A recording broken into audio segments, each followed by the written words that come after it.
ॐ अज्ञानतिमिरन्धस्य ज्ञानञ्जनशलाकया चक्षुरुन्मिलितं येन तस्मै श्रीगुरवे नमः। नमः ॐ विष्णुपदाय कृष्णपृष्ठाय भूतले श्रीमते भक्तिवेदान्त स्वामिनिति नामिने।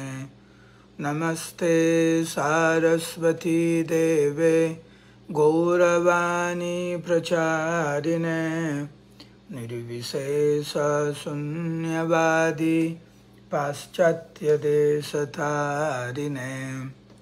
श्रीचैतन्यमनोभीष्टं स्थापितं येन भूतले स्वयं रूप कदा मह्यं ददाति स्वपदान्तिकं। वन्देऽहं श्रीगुरौ श्रीयुतापदकमलं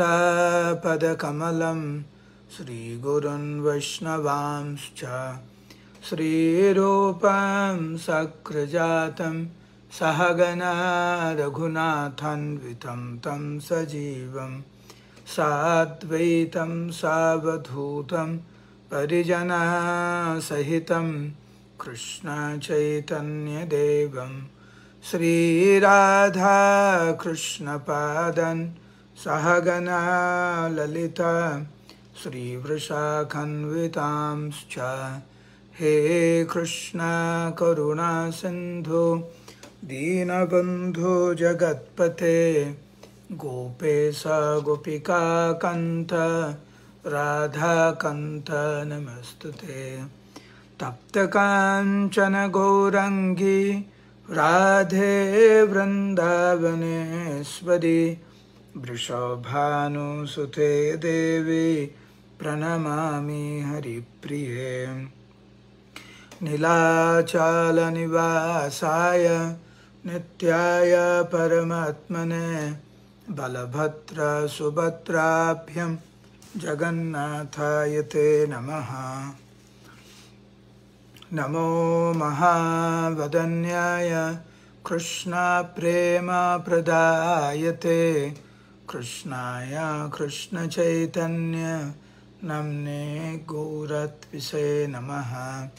वाञ्छाकल्पतरुभ्यश्च कृपासिन्धुभ्य एव च पतितानं पावनेभ्यो वैष्णवेभ्यो नमो नमः।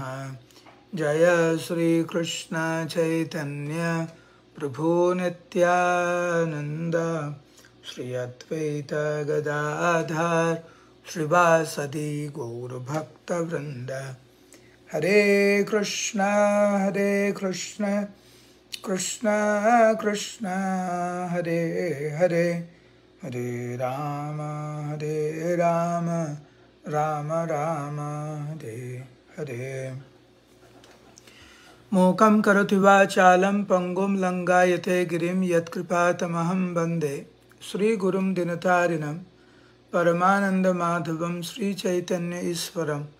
नमः ओं विष्णुपदाय कृष्णपृष्ठाय भूतले श्रीमते जयपताका स्वामिनिति नामिने। नमः आचार्यपादाय निताय कृपाप्रदायिने गौरकथा धामदाय नगरग्रामतारिणे। हरे कृष्ण। उपस्थित समस्त गौर भक्त बृंदेर श्री चरण कमल आमार सश्रद्धा प्रणाम। आपनादेर कृपा भिक्षा चाइछि। गतकाल আমরা যে বিষয়টি নিয়ে আলোচনা করছিলাম তা হচ্ছে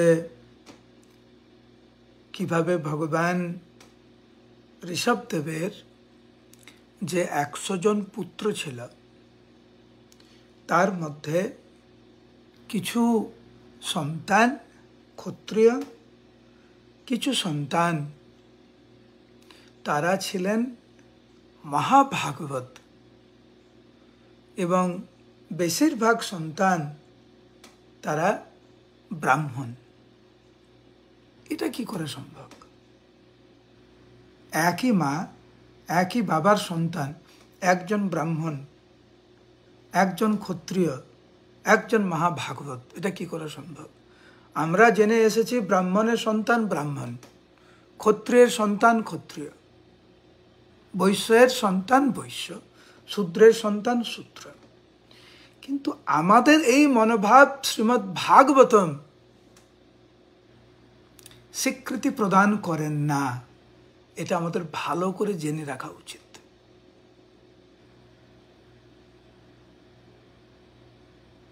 আমাদের মনোধর্ম প্রসূত যে সমস্ত চিন্তা ভাবনা আমাদের রয়েছে, এগুলো ভাগবত সমর্থন করে না। সেই জন্য ধর্ম প্রোজিত কৈতবত্র পরমো নির্মৎসরানম সতাম, সমস্ত কৈতব ধর্ম পরিত্যাগ করে পরম ধর্ম স্থাপন করেছে শ্রীমদ্ ভাগবতম। কৈতব ধর্ম কি? যে ব্রাহ্মণের সন্তান ব্রাহ্মণই হবে যদিও তার কোনো গুণ নেই, এইটা হচ্ছে কৈতব ধর্ম। ভাগবত ধর্ম কি? যে শূদ্রের সন্তানও মহাভাগবত হতে পারে, ব্রাহ্মণ হতে পারে যদি তার গুণ থাকে। কেউ হয়তো নাপিত হতে পারে, কিন্তু তার যদি গুণ থাকে, সে নাপিত হয়েও সে মহাভাগবত হতে পারে, সে ব্রাহ্মণ হতে পারে। আর একজন ব্রাহ্মণ পরিবারে জন্মগ্রহণ করেও তার যদি কোনো গুণ না থাকে, সে শূদ্রের থেকেও অধম।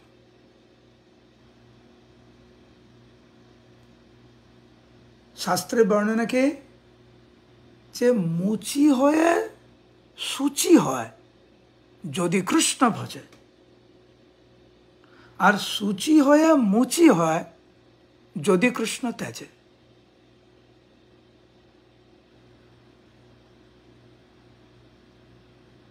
সে হয়তো মুচি, কিন্তু সে সর্বশ্রেষ্ঠতম সূচি। সে কেন? ভগবানকে সে মানে, ভগবানকে আরাধনা করে, ভগবানের আশ্রয় গ্রহণ করেছে। সে ব্রাহ্মণ পরিবারে জন্মগ্রহণ করে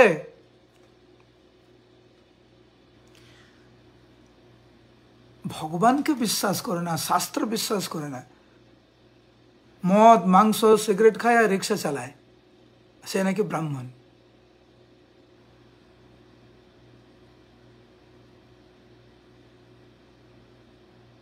আর দেখবেন আমাদের ভক্তি জীবনের অন্যতম কারণ, পতন হওয়ার অন্যতম কারণ হচ্ছে ভাগবতের শিক্ষাকে গ্রহণ না করা। এইটাই ভাগবতের শিক্ষা। ভগবান ঋষভদেব ছিলেন ক্ষত্রিয়, ওনার সন্তান কেউ হলেন মহাভাগবত, কেউ হলেন ব্রাহ্মণ, কেউ হলেন ক্ষত্রিয়।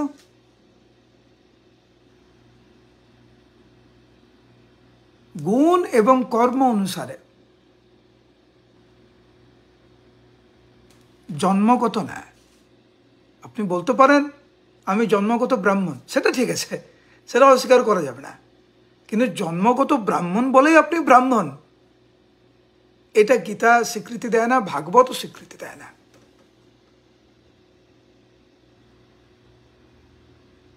আপনারা ভাবুন না, আপনারা যারা এখানে ব্রাহ্মণ দীক্ষিত আছেন, কয়জন ব্রাহ্মণ পরিবারে জন্মগ্রহণ করা? আপনি বলুন তো। আমার নিজের কথা বলছি, আমি তো ব্রাহ্মণ পরিবারে জন্মগ্রহণ করি নাই। আমার বাবার এই পদবী ছিল দাস।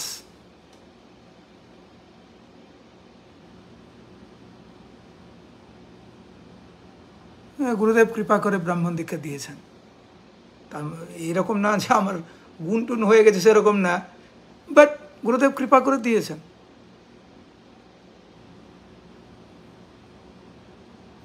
ভাগবতের এই শিক্ষাকে আমাদেরকে গ্রহণ করতে হবে। আরেকটা বিষয় হচ্ছে কি, ধরুন ইস্কনে আসার পর আপনি ব্রাহ্মণ দীক্ষা পেয়েছেন বা হরিনাম দীক্ষা পেয়েছেন,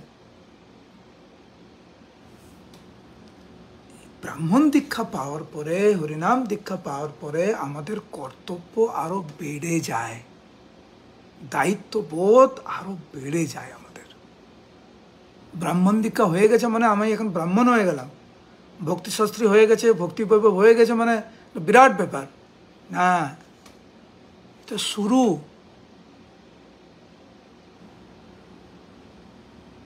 তো উভয় পক্ষ থেকে, উভয় দিক থেকে আমরা যদি বিচার করি তাহলে দেখতে হবে যে সব কিছু নির্ভর করে গুণ এবং কর্মের উপরে।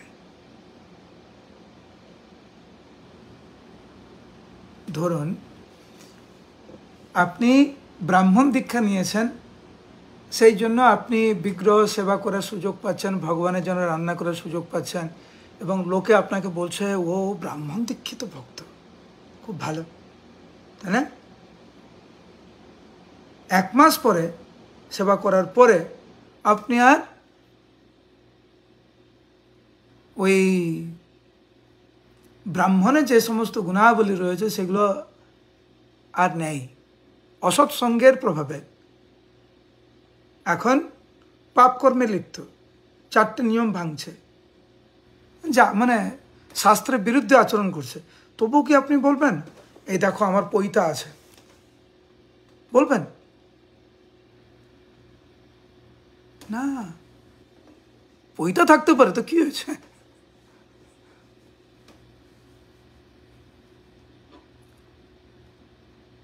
ব্রহ্মচারী, গৃহস্থ, বানপ্রস্থ, সন্ন্যাস, এটা গুণ এবং কর্মের উপরে নির্ভর।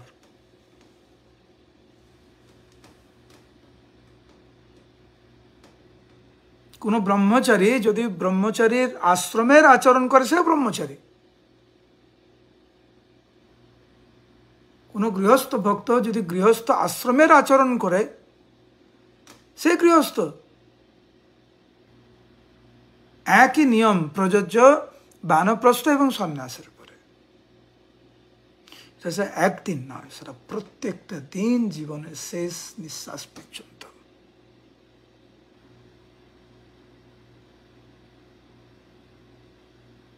একদিনের না।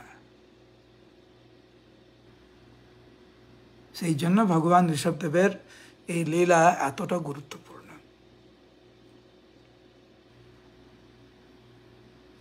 আজকের আমরা 5ম অধ্যায় থেকে শুরু করব। আমি শুরুর আগেই একটু সাবধান করে দিচ্ছি, কেউ ভয় পাবেন না, কারণ এটা হচ্ছে পুত্রদের প্রতি ভগবান ঋষভদেবের উপদেশ, যার মাধ্যমে আমাদেরকে ভগবান ঋষভদেব মাঝে মাঝে কেউ যখন অনেক ঘুমায় ঠান্ডা জল ফেলে দেয়, দেখেছেন কখনো? হ্যাঁ, ঠান্ডা জল, 1 বালতি জল ঢেলে দেয় কেন? ঘুম থেকে উঠো। আমার মনে আছে গুরুকুলে কয়েকজন ছেলে এত ঘুম, তাদের এত ঘুম। প্রথম থেকে গুরুকুলে আমাদের তো খাট ছিল না, আমরা বেশিরভাগ সময় হয়তো, আমি যতদিন গুরুকুলে ছিলাম তার মধ্যে হয়তো 1.5 থেকে 2 বছর হয়তো খাট ছিল, বাকিটা সব তো আমরা মাটিতেই ঘুমাতাম। এটা মাদুর ছিল, আমাদের সবার একটা করে মাদুর থাকতো।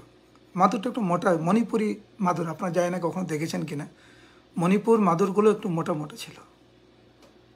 তো কয়েকজন, যেহেতু আমরা বেশিরভাগ সময় মাটিতে ঘুমাতাম, তো কয়েকজনকে উঠানোই যেত না, একদম মাদুর সহ একদম টান, মানে পুরো ঝাঁকানি। তখন ওরা ভাবতো ও কেউ হয়তো আমাদেরকে উঠানোর চেষ্টা করছে। আর কেউ আছে একবার ডাকলে উঠে যায়। কুম্ভকর্ণ দেখেছেন? কুম্ভকর্ণের ওই রামায়ণে দেখেছেন কুম্ভকর্ণকে কি করে উঠানো হতো? সেই হাতি উপরে উঠিয়ে দিচ্ছে, হাতি, কুম্ভকর্ণের উপরে হাতি উঠাচ্ছে, তারপরে ওকে এই বিভিন্ন অস্ত্র দিয়ে তাকে গুঁতো দিচ্ছে, তারপরে কানে জল ঢালছে, তারপরে এদিকে মিউজিক বাজছে। তারপরে যেহেতু ও তো অনেক সময় ঘুমাতো, কয়েক মাস ধরে ঘুমাতো, তো যখন ঘুম থেকে উঠতো তখন স্বাভাবিকভাবে ওর খিদা লাগতো। সেই জন্য চারিপাশে ওর খাবার, খুব সুন্দর করে খাবার সাজিয়ে রাখা হতো যাতে ওই ঘ্রাণে ও উঠে যায়।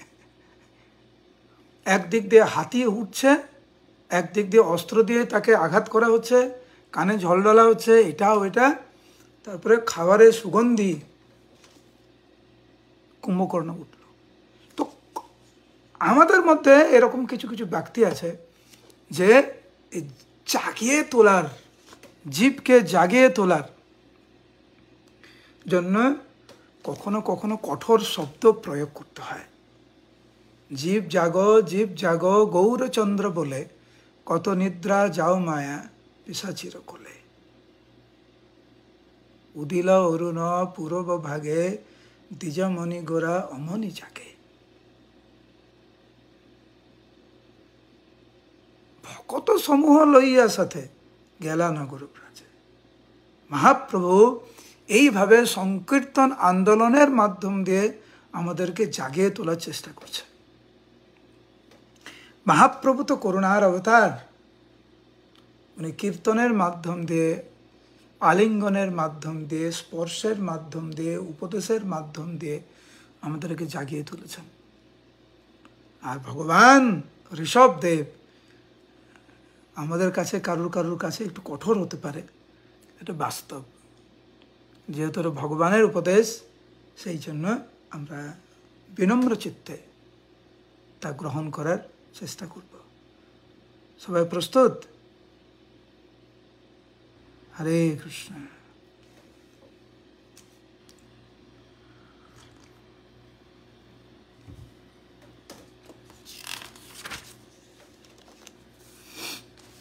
এই যে কয়েকটি শ্লোক, আগামী কয়েকটি শ্লোক, এই শ্লোকগুলি খুব বিখ্যাত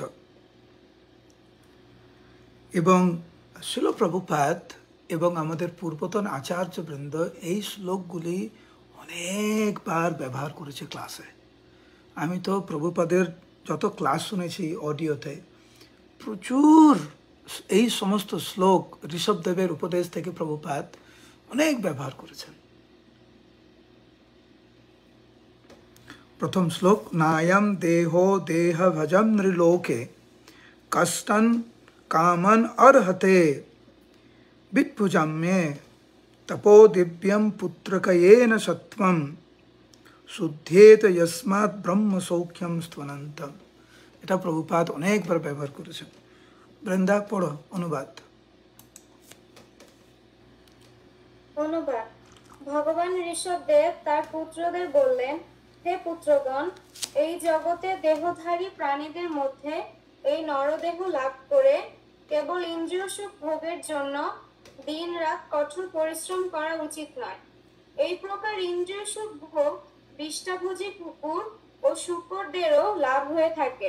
ভগবত সেবা পর অপাকৃত তপস্যা করাই উচিত, কারণ তার ফলে দেহ নির্মল হয় এবং হৃদয় নির্মল হলে জড়সুখের অতীত অন্তহীন চিন্ময় আনন্দ লাভ হয়।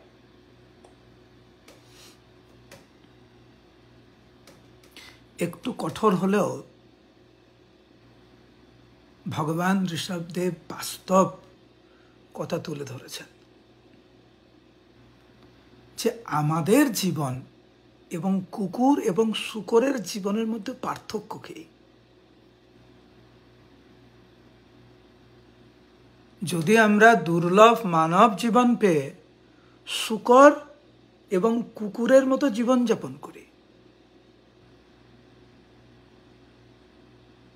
তাহলে দুর্লভ মানব জীবন পেয়ে কি লাভ?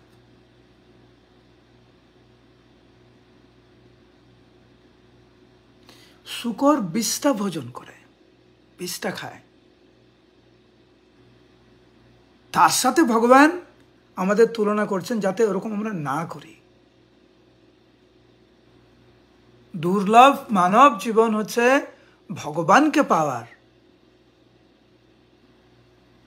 দুর্লভ মানব জীবন ইন্দ্র তৃপ্তির জন্য নয়।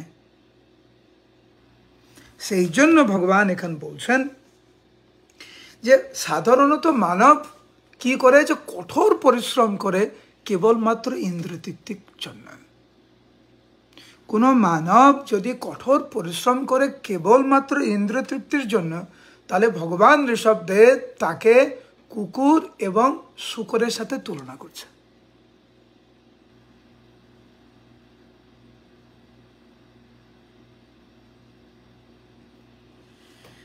এই মানব জীবন পাওয়ার উদ্দেশ্য হচ্ছে ভগবত প্রাপ্তি।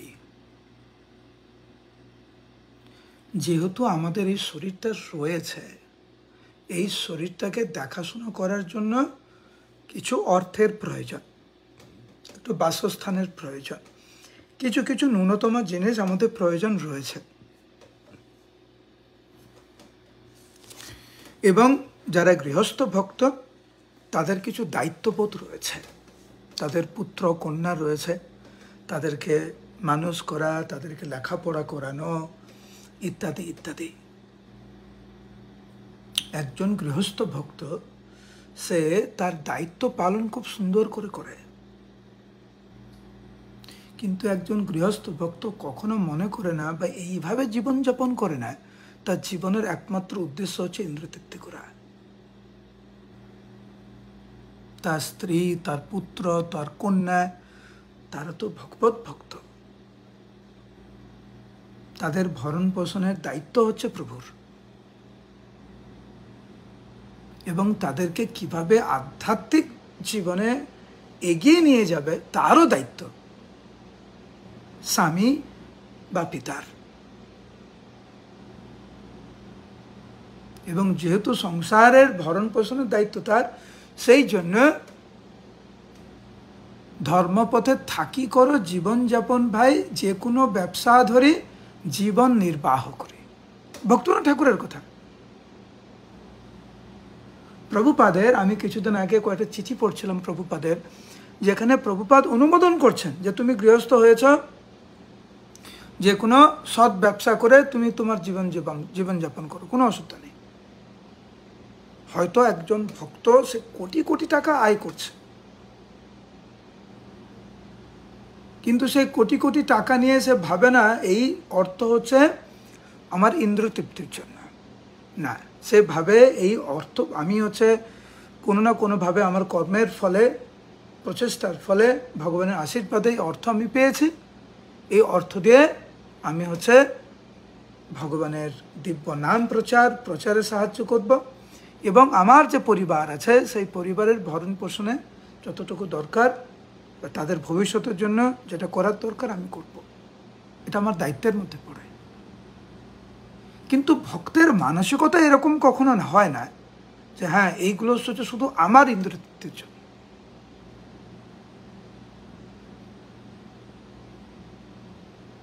খুব সূক্ষ্ম বিচার এটাতে, যেখানে ভক্ত কিন্তু খুব সহজেই বিপদগামী হতে পারে। সেই জন্য সৎসঙ্গে থাকে ভক্তরা এবং অত্যন্ত সাবধানতার সহিত ঋষভদেবের যে শিক্ষা সেটাকে পালন করার চেষ্টা করে।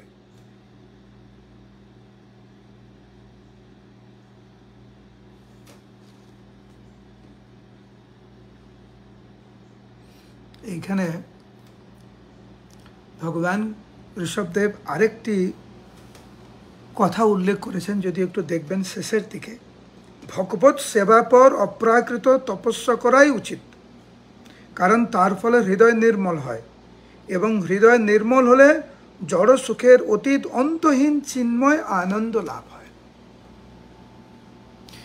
অপরদিকে যদি কেবলমাত্র ইন্দ্রিয়তৃপ্তির জন্যই জীবনযাপন করা হয়, তাহলে কেবল তা আমাদেরকে দুঃখই প্রদান করবে, অন্য কিছু নয়। ভগবানের সেবাই কেবল আমাদের অপ্রাকৃত আনন্দ দিতে পারে। যারা সংসার করছি আমরা, একটু ভেবে দেখবেন, যদি কৃষ্ণ কেন্দ্রিক জীবনযাপন না হয় অনেক দুঃখ।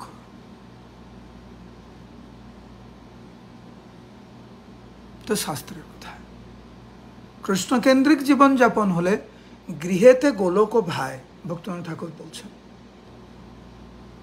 সেই গৃহ মন্দিরের মতো, কোনো অসুবিধা নেই।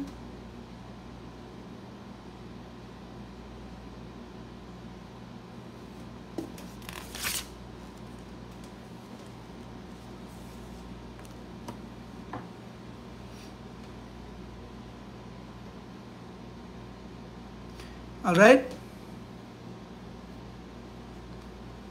कमलेश 2 नंबर श्लोक अनुवाद पढ़ो। হরে কৃষ্ণ প্রভু। 2 নম্বর, পণ্ডিতগণ ব্রহ্ম উপাসক এবং ভগবত উপাসক ভেদে দিব্যি ব্রহ্ম সাদৃশ্য এবং ভগবানের পার্শ্বদত্ত লাভরূপ দিবির মুক্তিরই উপায় হচ্ছে মহাত্মাদের সেবা করা। পক্ষান্তরে স্ত্রী সঙ্গীদের সঙ্গ নরকের দ্বার স্বরূপ। যারা সমদর্শী, ভগবানের নিষ্ঠাপরায়ণ, ক্রোধহীন এবং সমস্ত জীবের জীব সাধনে রত এবং যারা কখনো অন্যায় আচরণ করেন না, তারাই মহাত্মা নামে পরিচিত।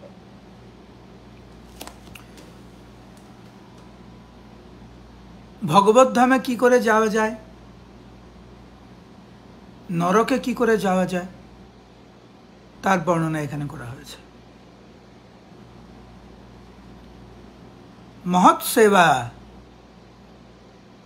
প্রভুপাদের মতো, গুরুদেবের মতো মহাভাগবতদের চরণে আশ্রয় গ্রহণ করার মাধ্যমে একজন ভগবত ধামে যেতে পারে। আর অসৎ সঙ্গ ত্যাগ এই বৈষ্ণবাচার। স্ত্রী সঙ্গী এক অসাধু কৃষ্ণ ভক্ত আর। যারা অসৎ সঙ্গ করে, এখানে যে স্ত্রী সঙ্গীর কথা বলা হয়েছে, এটা হচ্ছে মাতাজিদের জন্য প্রভু, প্রভুদের জন্য মাতাজি। অবৈধ স্ত্রী সঙ্গের কথা বলা হয়েছে। আর মাতাজিদের জন্য অবৈধ পুরুষ সঙ্গ। তো প্রথম শ্লোকের সাথে এই শ্লোকের একটি যোগ রয়েছে। এটা সম্ভব যখন আমরা দেহাত্ম বুদ্ধির ঊর্ধ্বে উঠব। এখন বেশিরভাগ আমরা তো সাধনা ভক্তির স্তরে রয়েছে, সেই জন্য আপ্রাণ চেষ্টা করতে হয় আমাদেরকে। এই জড় জগতে দেহাত্ম বুদ্ধির ঊর্ধ্বে উঠা অত্যন্ত কষ্টকর, এটা সহজ নয়, কিন্তু এটা সম্ভব মহৎ সেবা। মহৎ সেবম দ্বারা আহুর বিমুক্তের, মহাত্মাদের সেবার দ্বারা মুক্তি। আপনি দেখবেন, যখনই আমরা কোনো শুদ্ধ ভক্তের সংস্পর্শে আসি, তখন স্বাভাবিকভাবে আমাদের এই জড়জগতের যে তুচ্ছ ইন্দ্র তৃপ্তি করার বাসনা অনেকটাই চলে যায়।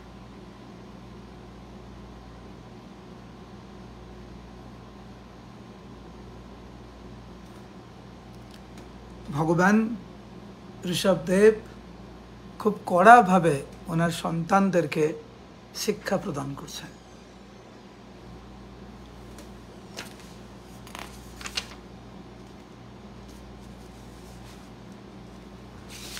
আরেকটি এখানে যে মহাত্মা কারা,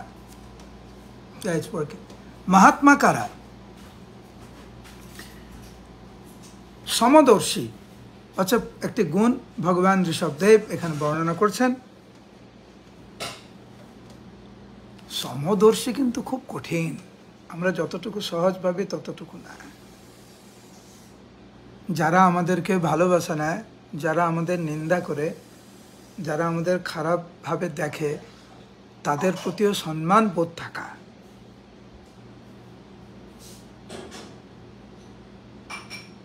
ঠিক আছে, ওর মতো বলছে হরে কৃষ্ণ, আমার কোনো বক্তব্য নেই, উনি ভালো থাকুক।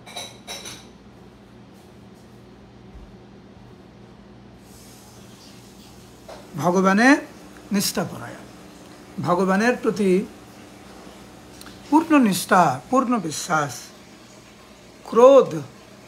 ক্রোধ নাই।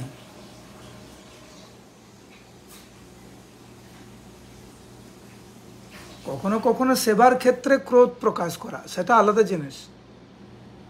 হনুমান ক্রোধ প্রকাশ করেছিলেন, পুরো লঙ্কা পুড়িয়ে দিয়েছিলেন। তা আপনি কি হনুমানকে বলবেন, হ্যাঁ হনুমান তুমি রাগ করছো কেন? ভাগবতে ঋষভদেব বলেছে রাগ করবে না।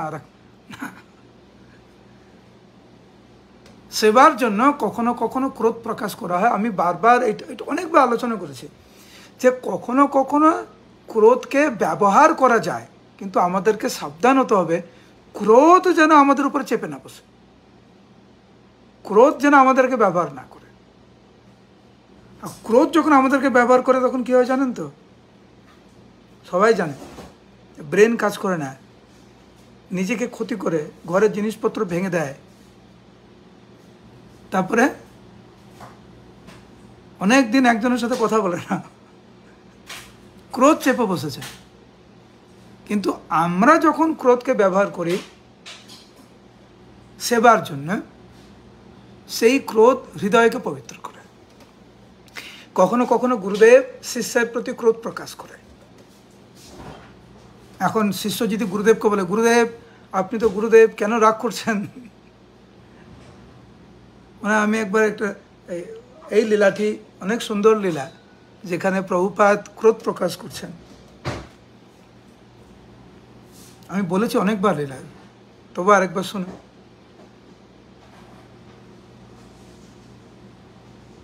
বৃন্দাবনে প্রভুপাদ ভক্তচারী স্বামী গুরু মহারাজকে বললেন একটু অরেঞ্জ জুস। এখন আমি বুঝতে পারলাম না এই অরেঞ্জটা কি মৌসম্বি না কমলা লেবু, যাই হোক ইংরেজিতে আছে তো অরেঞ্জ, তো অরেঞ্জ জুসই বলি। প্রভুপাদ ভক্তচরণ মহারাজকে বললেন অরেঞ্জ জুস উনি গ্রহণ করতে চান। ভক্তচরণ মহারাজ কিচেনে গিয়ে দেখে না অরেঞ্জ নাই। ডিটি কিচেন, ভগবানের কিচেনে গিয়ে দেখে সেখানেও অরেঞ্জ নেই। চলে গেছে একদম বাজারে অরেঞ্জ কিনতে। এখন বাজারে যেতে তো সময় লাগে, তো অরেঞ্জ বাজার থেকে কিনে যখন প্রস্তুত করে যখন প্রভুপাদের সামনে নিয়ে আসেন, তো অনেক সময় অতিবাহিত হয়ে গেছে, আর প্রভুপাদ খুব ক্রোধান্বিত হয়েছেন। ভক্তচারী স্বামী গুরু মহারাজ বলছিলেন প্রভুপাদ রাগে কাঁপছিলেন এবং খুব উচ্চস্বরে বলছেন, আমার অরেঞ্জ জুস লাগবে না, তুমি ঘর থেকে বেরিয়ে যাও। এত রেগে গেছে প্রভুপাদ, ঘর থেকে বেরিয়ে যাও তুমি। ভক্তচারী স্বামী গুরু মহারাজ বলছিলেন, প্রভুপাদ আমাকে বলছিলেন get out, get out, but I could not get out.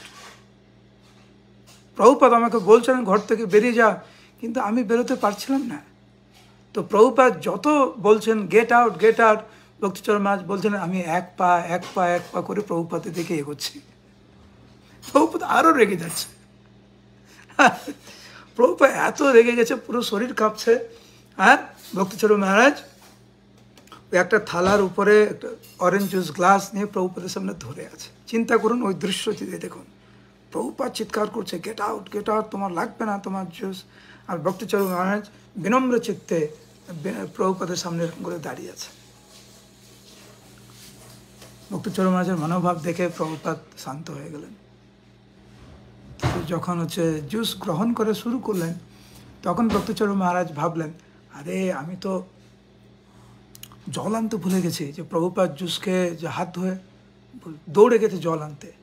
তো যখন জলটা নিয়ে এসেছে তখন ভক্তচরণ মহারাজ ভাবছেন, আরে আমি তো এই হাত মুছার কাপড় আনতে ভুলে গেছি। আবার দৌড়ে গেছে, আবার নিয়ে আসছে।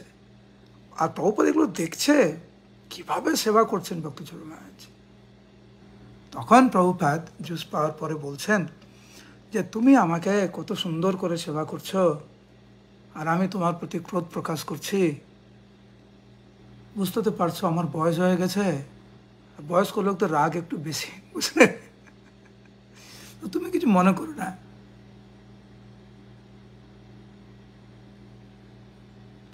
এটা সেবার জন্য ক্রোধ প্রকাশ করা, কারণ একটা শিষ্যের কর্তব্য সব কিছু সাজিয়ে গুছিয়ে রাখা। প্রভুপাদ অরেঞ্জ জুস পেতেন, কেন অরেঞ্জ জুস নেই?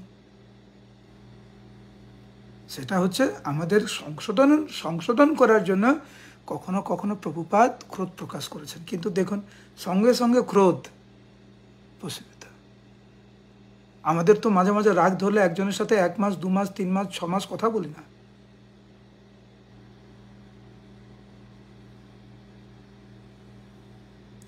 আমাদের ক্রোধ মাঝে মাঝে প্রকাশ করি, যেটা আছে ভক্তি জীবনের বিপরীত। সেই যেই ক্রোধ ভক্তি জীবনের বিপরীত, সেই ক্রোধহীন হওয়া উচিত। এবং সমস্ত জীবের হিত সাধনে রত, তিনি হচ্ছেন মহাত্মা। সব সময় অপরের মঙ্গলের সাধনায় সে রত। আমাদের গুরু মহারাজকে দেখুন, কত শারীরিক কষ্ট নিয়েও সব সময় অপরের হিত সাধনে রত উনি।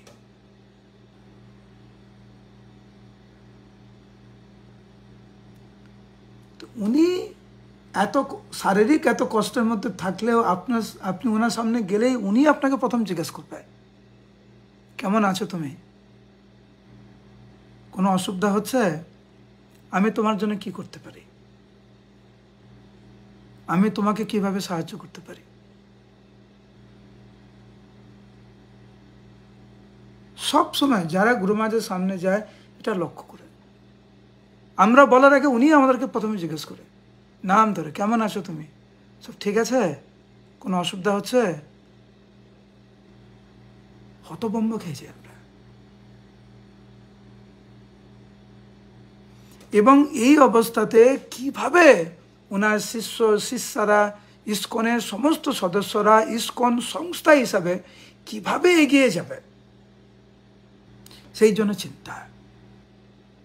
তাই ওনারা মহাত্মা।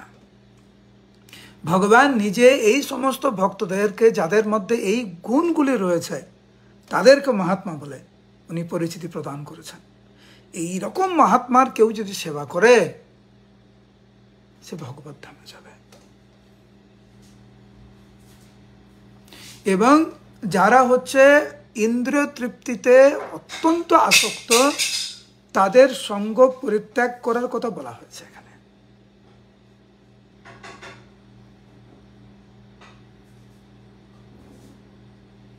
সে স্ত্রী হতে পারে, পুরুষ হতে পারে, যে কেউ হতে পারে।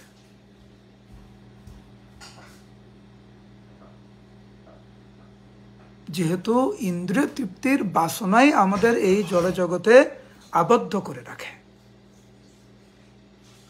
এবং ভগবানের ভক্তদের সেবা করার মানসিকতা আমাদের এই জড়জগৎ থেকে উদ্ধার করে। মহৎ সেবাম ছাড়িয়া বৈষ্ণব সেবা নিস্তার পেয়েছে কেবা। ভগবানের শুদ্ধ ভক্তদের সেবা করার ফলে আমরা ভগবত ধামে যাওয়ার পথ প্রশস্তি হয়। আর ইন্দ্রতৃপ্তির বাসনায় আমরা এই জড়জগতে আরো বেশি করে আবদ্ধ হই।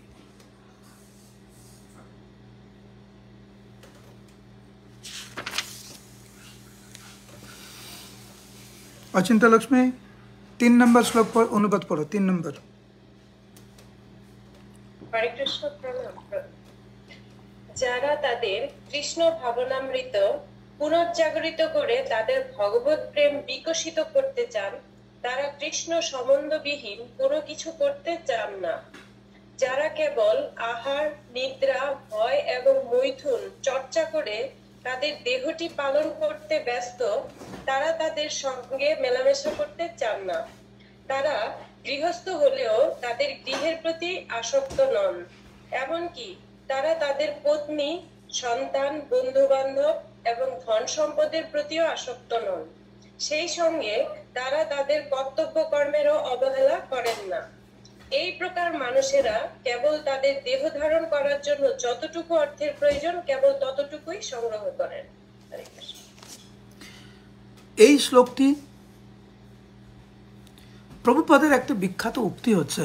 প্রভুপাদ একজন ছোট্ট শিশুর মাকে বলেছিলেন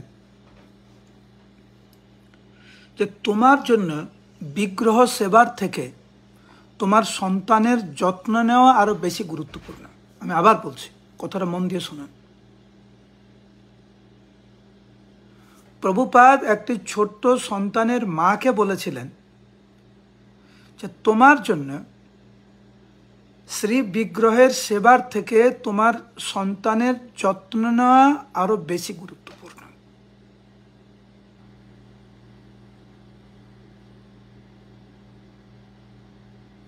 এই যে কর্তব্য পালন, যারা গৃহস্থ হয়েছেন তাদের কর্তব্য পালন, যারা ব্রহ্মচারী তাদের কর্তব্য পালন অত্যন্ত গুরুত্বপূর্ণ।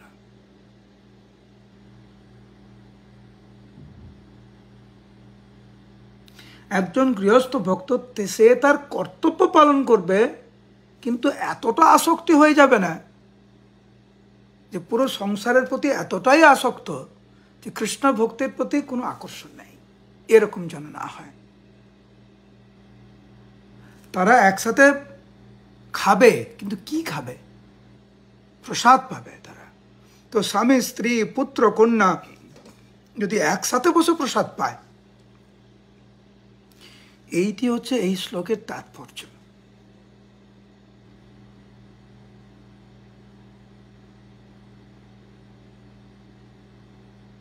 যদি প্রসাদ ভোজে না হয় তো এই জড় জগতের প্রতি আরো বেশি বন্ধন।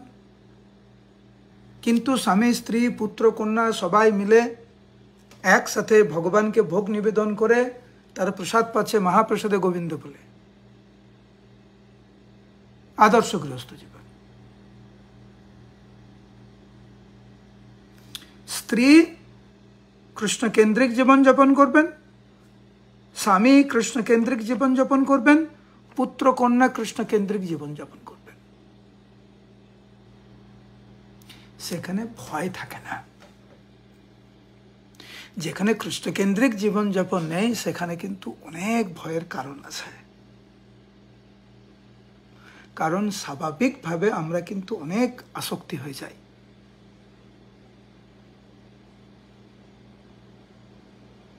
এখন ভক্তদের জীবন ধন্য, যেমন আমাদের ছেলে মেয়েদের নাম কত সুন্দর না? রাধিকা আছে, এখন বাবা মা ওর ওর ভাই বন্ধু বান্ধব সবাই ওকে রাধিকা রাধিকা বলে ডাকে, নামই পবিত্র। এখন অনেকের নাম টম, জিনি, ফিনি, কি সব নাম, হে মাধব, আমি তো বুঝতেই পারি না কি করে নাম রাখে। তারপরে যখন জিজ্ঞাসা করা হয় এ জিনি মানে কি, আমি জানি না।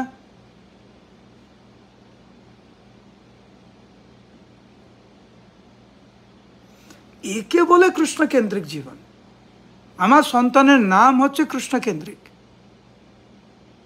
আমি যখন ওকে কোনো কিছু খেতে দেবো তা হচ্ছে প্রসাদ।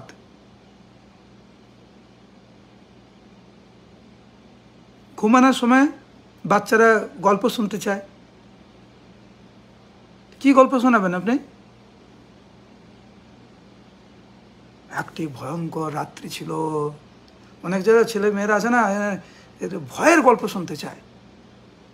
তো বাবা মারা বানিয়ে বানিয়ে কিছু গল্প বলে। কেন বানিয়ে বানিয়ে গল্প বলছে? কৃষ্ণ বই পড়ুন না, ভয়ঙ্কর কাহিনী শুনতে, কত ভয়ঙ্কর ভয়ঙ্কর লীলা আছে ওখানে। এ হচ্ছে কৃষ্ণ কেন্দ্রিক জীবন। সঙ্গীত শিখতে চায়, শিখান না। কত রাগ রাগিনী আছে,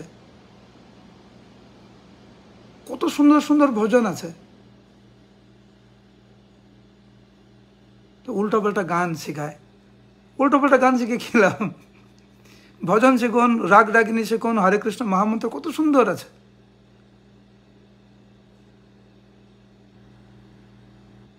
এ হচ্ছে কৃষ্ণ কেন্দ্রিক জীবন, যা প্রত্যেকটি কর্ম আমাদেরকে কৃষ্ণকে মনে করিয়ে দেবে।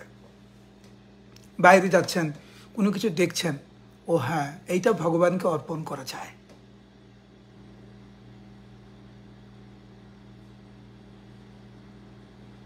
অনেকের মানে বাঙালিতে অনেকের পকোড়া পছন্দ।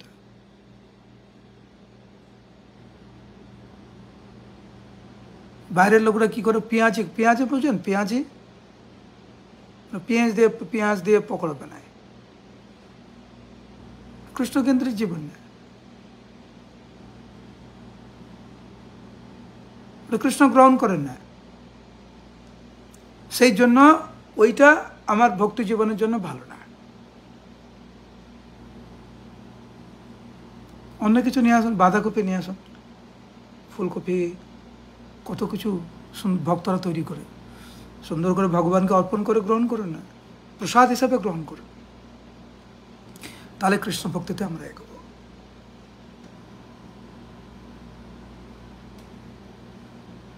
যারা ভক্ত হতে চায় তারা কৃষ্ণ সম্বন্ধবিহীন কোনো কিছু করতে চান না, ঋষভদেব বলছেন। এবং যারা কেবলমাত্র আহার নিদ্রা ভয় মৈথুন নিয়ে পড়ে আছে তাদের সাথেও মিশতে চায় না। এবং গৃহস্থ ভক্তরা তারা তাদের কর্তব্য সঠিকভাবে পালন করে। এরকম না এই শ্লোক শোনার পরে এখন গৃহের প্রভুরা ভাববে বাস এখন ছেলের সাথে কথা বলবো না, মেয়ের সাথে কথা বলবো না, কারণ ঋষভদেব বৈরাগী হতে বলেছে, আর কাজ করবো না, হারি বল, এখন ছোট্ট একটা ব্যাগ নিয়ে বাড়ি থেকে পালিয়ে গেল। এগুলোকে বলে ভণ্ডামি। যথার্থ শাস্ত্রের যে শিক্ষা সেটাকে না বুঝার কারণে। প্রভুপাদ এখানে বলছেন, ঋষভদেব পরিষ্কার করে বলছেন, সেই সঙ্গে তারা তাদের কর্মের অবহেলা করেন না। আমি একদম পুরো অনুবাদ থেকে পড়ছি।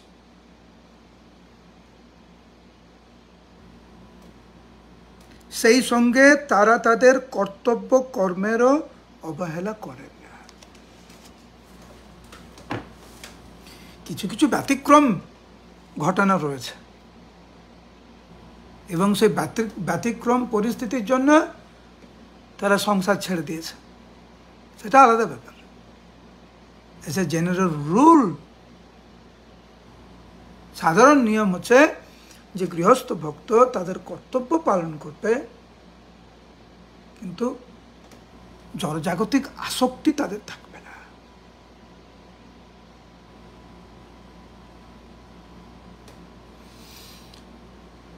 আর আমাদের প্রভুপাদের শিক্ষায় আমরা দেখি যে যারা কৃষ্ণকেন্দ্রিক জীবনযাপন করে, সে যেই আশ্রমে থাকুক না কেন, তারা সেই আশ্রমে থেকে ভগবত ধামে ফিরে যেতে পারে। হরে কৃষ্ণ কৃষ্ণ কৃষ্ণ হরে হরে, হরে রাম রাম রাম হরে হরে। কারো কোনো প্রশ্ন আছে?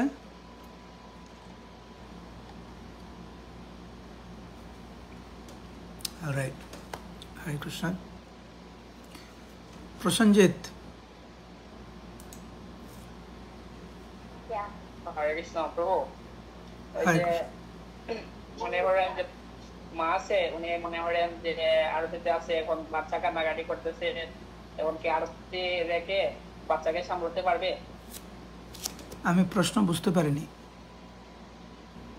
মানে মা আরতিতে আছে, ভগবানের আরতি করতেছেন, এখন বাচ্চা কান্নাকাটি করতেছে, এখন আরতি রেখে বাচ্চাকে সামলানো যাবে কি? Alright. এই প্রশ্নটা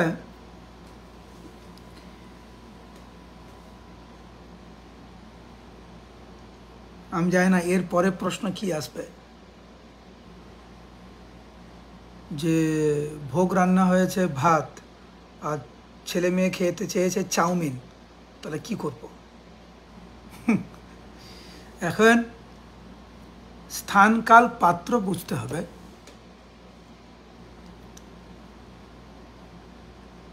বাচ্চার বয়স কত সেটা বুঝতে হবে।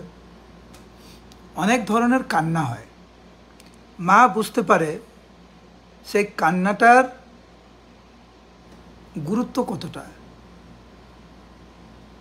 এখন কখনো কখনো ছোট্ট শিশুরা কান্না করে শুধু মার দৃষ্টি আকর্ষণ করার জন্য, আর কখনো কখনো কান্না করে সত্যিকারের কিছু অসুবিধা হয়েছে। এটা আপনার থেকে মাতাজি ভালো বুঝতে পারবে। মা কিন্তু ছেলে মেয়ের কান্না দেখে বুঝতে পারে এটা ঢং না ঢং না।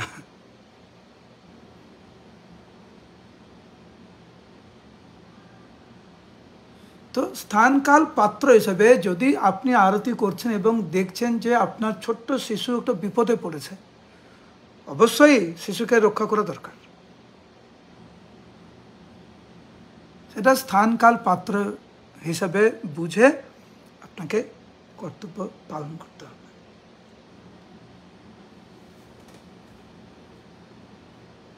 অনেক সময় দেখবেন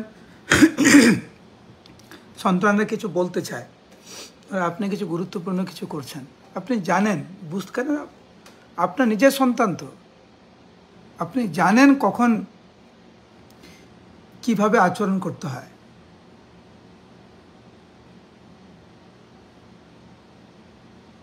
অনেক সময় ওরা কিছু বলছে, আপনি চুপ থেকেই উত্তর পেয়ে যায় ওরা। অনেক সময় একটু কথা বললেও উত্তর পায়। সেই জন্য স্থান কাল পাত্র হিসাবে সব কিছু বিচার বিবেচনা করে উত্তর এগোতে হবে। হরে কৃষ্ণ। ওকে, লাস্ট প্রশ্ন আজকের, মনমোহিনী চিত্রদেবী দাসী। হরে কৃষ্ণ প্রভু, ধন্যবাদ। প্রভু, একজন মাতাজি প্রভু তার সাথে আলোচনা হচ্ছিল যে তিনি বলছিলেন যে যদি আমি ভক্তি জীবন অবলম্বনে গ্রহণ করেছি, আমি 4টে রুলস ফলো করছি, আমি আরতি করছি, তথাপি বর্তমান যে পরিস্থিতি সেই হিসেবে গৃহস্থ জীবনে মানে গৃহস্থ জীবন পালন করতে গিয়ে এবং এই যে কর্তব্য এগুলো প্রতি করতে গিয়ে তিনি বলছেন যে আমি যে প্রকৃত মানব জীবনের যে উদ্দেশ্য সেটা আমি ফুলফিল করতে পারছি না এবং আমি গৃহস্থ জীবনে আমি স্যাটিসফাইড নই। তো আমি কি করব? এটা তিনি বলছিলেন যে আমি স্যাটিসফাইড না, আমি ষোলমালা জব করছি, কিন্তু প্রকৃত কৃষ্ণ ভক্তি যেটা আমাদের মানব জীবনে করা উচিত সেইভাবে আমি করতে পারছি। বেশি ভাবুক,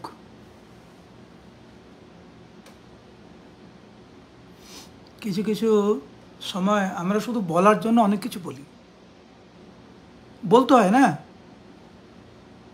ও আমার কিছু হচ্ছে না, আমার যে কি হবে, আমার কিছু হচ্ছে না। আমি ক্লাসে মাঝে মাঝে বলি, নেই কাজ খই ভাজ। সব সময় মাথার ভিতরে কিছু না কিছু একটা ঘুরতেই থাকে, ঘুরতেই থাকে, ঘুরতেই থাকে। আর আমি সবসময় বলি শান্ত হ রে, শান্ত হ, শান্ত হ।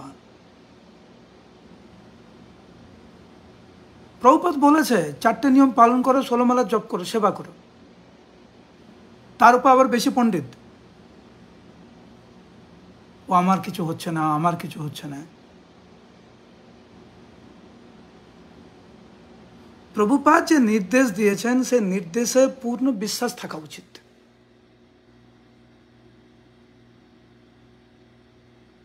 প্রভুপাদ যে শিক্ষাটা দিয়েছেন, গুরুদেব যে শিক্ষাটা দিয়েছেন, সেটাকে গ্রহণ করি আমরা। প্রভুপাদ বলেছেন প্রত্যেক দিন আমার গ্রন্থ অধ্যয়ন করো, সেটা কি করতে পারছি? প্রভুপাদ বলেছেন প্রত্যেক দিন 16 মালা জপ করতে, সেটা করছি? 4টে নিয়ম পালন করতে বলছে, করছি? ভগবানকে ভোগ নিবেদন করে গ্রহণ করা, এই সাধারণ জিনিসগুলো করুন না। বৈষ্ণব অপরাধ থেকে দূরে থাকুন না, বাকিটা গুরুদেবের উপর ছেড়ে দেন। অনেক সময় আমি দেখি যে এই সমস্ত চিন্তা বেশি, কাজ কম। রাত 10টা অনেক চিন্তা, আমার ভক্ত হলো না, আমার কিছু হবে না, আমার কিছু হবে না। 16 মালা জপ হয়েছে? জপ হয়নি।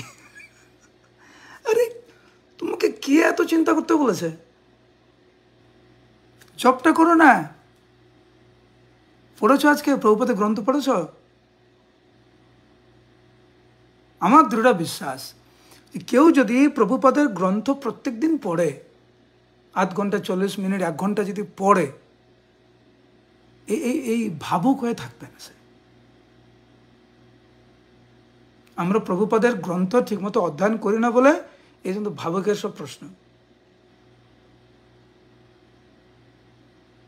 বিনয় ভালো, আমার কিছু হচ্ছে না, ভালো, কিন্তু আমার কিছু হচ্ছে না বলে আমি আর কিছু করব না, শুধু এইটাই বলবো, প্রভু আমার কিছু হচ্ছে না, আমার মনটা খুব চঞ্চল। 16 মালা জপ করো, প্রভু আমি কি করব, আমার মনটা খুব চঞ্চল, আমার দ্বারা কিছু হবে না প্রভু, আমি খুব পতিত। খুব ভালো, তুমি খুব পতিত শুনলাম, প্রভুপাদের গ্রন্থ পড়ো। কি করে পড়বো প্রভু, আমার তো কোনো যোগ্যতা নেই। আরে যা বলবে একই কথা। তা এগোবো কি করে আমরা ভক্তি জীবনে? সেই জন্য এত সেন্টিমেন্টাল হওয়ার দরকার নেই, এত ভাবুক হওয়ার দরকার নেই। প্রভুপাদ যেগুলো বলেছেন, প্রভুপাদের গ্রন্থ অধ্যয়ন করুন, ষোলমালা জপ করুন, 4টে নিয়ম পালন করুন এবং আপ্রাণ চেষ্টা করুন ভগবানের সেবাতে নিয়োজিত হতে, প্রচার করতে। বাকিটা ছেড়ে দেন ভগবানের উপরে, গুরুদেবের উপর ছেড়ে দেন না, ভালো থাকবে। হরে কৃষ্ণ। রাইট, শুভরাত্রি, আপনারা সবাই ভালো থাকবেন। আবার আশা করি আমরা কালকে আবার ক্লাস করতে পারবো। আমি দেখছি 3 জন হাত উঠিয়েছেন, আপনাদের এখন প্রশ্ন নিতে পারছি না। পরে আমি ভাবছি, আমি একটা জিনিস ভাবছি, জানি এটা করা যায় কিনা, যে সপ্তাহে একদিন এই সারা এই 6 দিন ক্লাসের আমি প্রশ্ন নেব। শুধু সবাই আমাকে হোয়াটসঅ্যাপে তাদের প্রশ্নগুলো লেখা পাঠাবে। এখানে কেউ কেউ আছেন অনেক অনেক প্রশ্ন, অনেক অনেক প্রশ্ন। তো আমরা 6 দিন আমরা ক্লাস করব, আর একদিন সমস্ত প্রশ্নগুলো আমি লিখে রাখবো। একদিন আমরা প্রশ্ন উত্তর করা যেতে পারে, এরকম একটা চিন্তা ভাবনা করছি। তাহলে আমরা একটা ক্লাসে আমরা অনেক প্রশ্ন উত্তর নিতে পারি। আমি ভাবছি ইন্ডিয়াতে ফিরে আসি, তারপরে দেখা যাক কি করা যায়। হরে কৃষ্ণ।